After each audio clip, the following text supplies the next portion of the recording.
बिस्मिल्लाहिर्रहमानिर्रहीम। अस्सलाम वालेकुम। मैं मोहम्मद वसीला। तो दोस्तों, आप जैसा कि जानते हैं कि पूरी दुनिया में 7 कॉन्टिनेंट हैं, 7 कॉन्टिनेंट, 7 बड़े आज़म।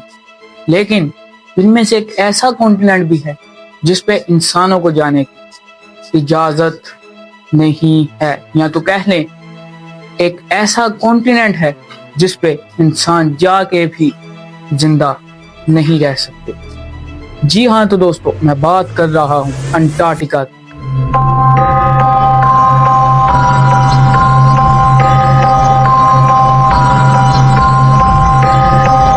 एक ऐसा कॉन्टिनेंट जो दुनिया के साउथ पोल पर है। दोस्तों, ये इस कदर ठंडा इलाका है या इस कदर सर्द कॉन्टिनेंट है कि यहाँ पर -50 डिग्री से लेकर -90 डिग्री तक टेम्परेचर रहता है। तो दोस्तों, आज जानते हैं कि अंटार्कटिका किस तरह डिस्कवर हुआ। तो दोस्तों, एक शख्स था गुस्ताव एडॉल्फ, जिसको मुख्तलिफ मज़ाहिब के बारे में जानने का बहुत शौक था। वो हर मज़हब के बारे में दुनिया की हर किसी लाइब्रेरी में जाता और मज़हबों के बारे में पढ़ता था। लेकिन दोस्तों, वो एक दिन इस्तांबुल की एक लाइब्रेरी में पहुंचा तो उसको 1315 का एक मैप मिला, यानी कह लें कि उस मैप को 1315 में बनाया गया था, जो कि पूरी दुनिया का मैप था। दोस्तों, उसने देखा कि इस मैप में साउथ पोल पर एक कॉन्टिनेंट है जो कि अंटार्कटिका है। क्योंकि दोस्तों, उस कॉन्टिनेंट की जो कोस्टल लाइंस थी वो बिल्कुल आज के ज़माने के अंटार्कटिका की तरह थी। लेकिन दोस्तों, गुस्ताव को जब पता चला कि ये अंटार्कटिका है तो उसने देखा कि उस मैप के अंटार्कटिका में बर्फ की जगह ग्रीनरी थी। उस अंटार्कटिका में जानवर भी दिखाए जा रहे थे, जबकि आज के अंटार्कटिका में बर्फ ही बर्फ है। अगर हम उस बर्फ की गहराई जानना चाहें तो उसकी गहराई तकरीबन 1.5 से 2 किलोमीटर तक है। दोस्तों, ये जो मैप गुस्ताव को मिला वो 1315 में कस्टमाइज किया गया, जबकि अंटार्कटिका तो 1820 में डिस्कवर हुआ था। तो दोस्तों, इसके पीछे क्या बात है कि मुसलमानों को 3 सदियां पहले ही, यानी 300 साल पहले ही पता था कि दुनिया के साउथ पोल पर एक कॉन्टिनेंट मौजूद है। सिर्फ इसमें ये एक मुख्तलिफ चीज थी कि इस अंटार्कटिका में ग्रीनरी थी और आज के अंटार्कटिका में बर्फ है। दोस्तों, ऐसा भी हो सकता है कि पहले अंटार्कटिका में ग्रीनरी हो, पहले वहां पर कोई ना कोई सिविलाइजेशन आबाद हो। दोस्तों, 2014 में साइंटिस्ट को अंटार्कटिका की जमीन से कुछ स्केलेटन मिले जो कि इजिप्शियन के जैसे लग रहे थे, क्योंकि इजिप्शियन के सर लंबे होते थे और ये स्केलेटन के जो खोपड़ी थी वो भी लंबी थी। तो साइंटिस्ट का ये मानना था कि जो अंटार्कटिका में हमें स्केलेटन मिले हैं इनका इजिप्शियन से कोई ना कोई ताल्लुक जरूर है। दोस्तों, अंटार्कटिका में कई लेक्स भी पाई गई हैं जो कि बर्फ से ढकी हुई हैं। आपको दोस्तों एक ये भी बता दूं कि कुछ लोगों ने ये भी थ्योरी बनाई है कि अंटार्कटिका में दज्जाल का कब्जा है, अंटार्कटिका में शैतानों का कब्जा है, अंटार्कटिका में जिन रहते हैं। कुछ लोग ये कहते हैं कि अंटार्कटिका की बर्फ के नीचे एक सिविलाइजेशन आबाद है। दोस्तों, कुछ लोगों का ये भी मानना है कि वहां पर एलियंस का आना जाना है।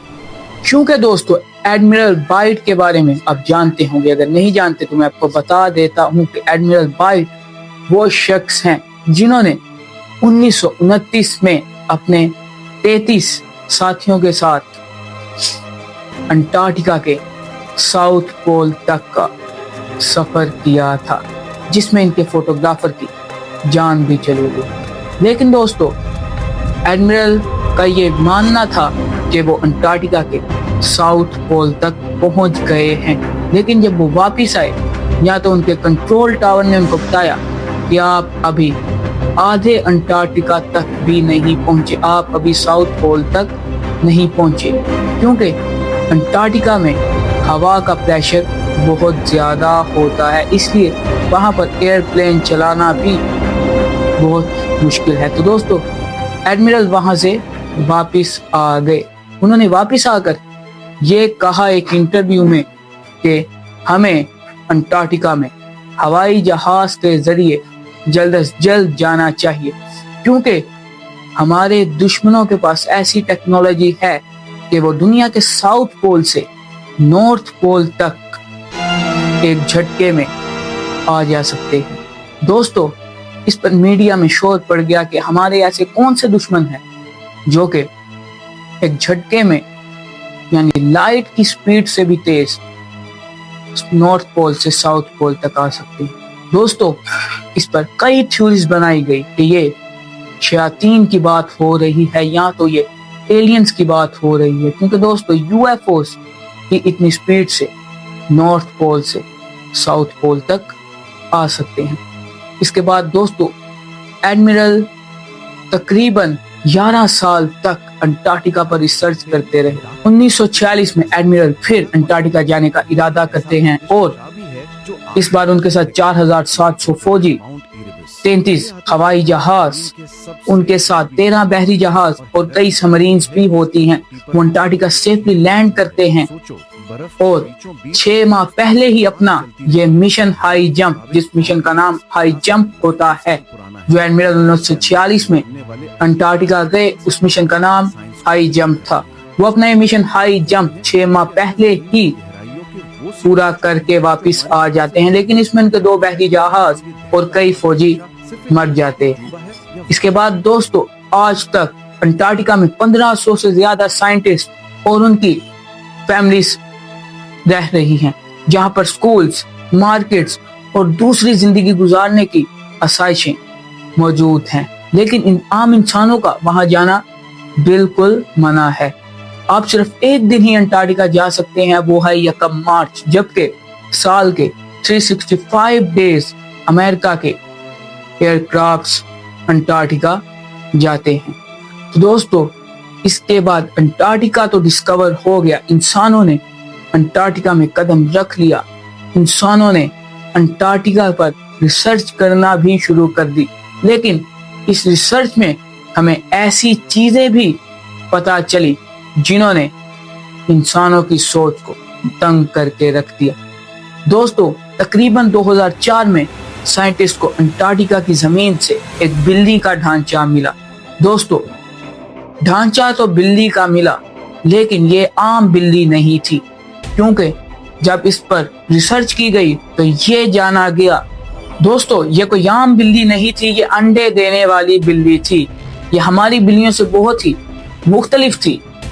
दोस्तों इसके बाद 2014 में अंटार्कटिका से कुछ स्केलेटन मिले, जी हाँ इंसानों के स्केलेटन, जो कि पुराने जमाने में जैसे इजिप्शियंस के सर लंबे होते थे वैसे ही इन स्केलेटन्स के सर लंबे थे। साइंटिस्ट का यह मानना है कि इन स्केलेटन का इजिप्शियन से कोई ना कोई लेना देना तो है। इसके बाद दोस्तों यहाँ पर एक पिरामिड भी डिस्कवर किया गया, जैसे ही जिसकी तस्वीर गूगल पर आई तो कुछ ही घंटों बाद इसको वहां से रिमूव कर दिया गया, लेकिन कभी भी यह तस्वीर आपको कहीं ना कहीं जरूर मिलेगी।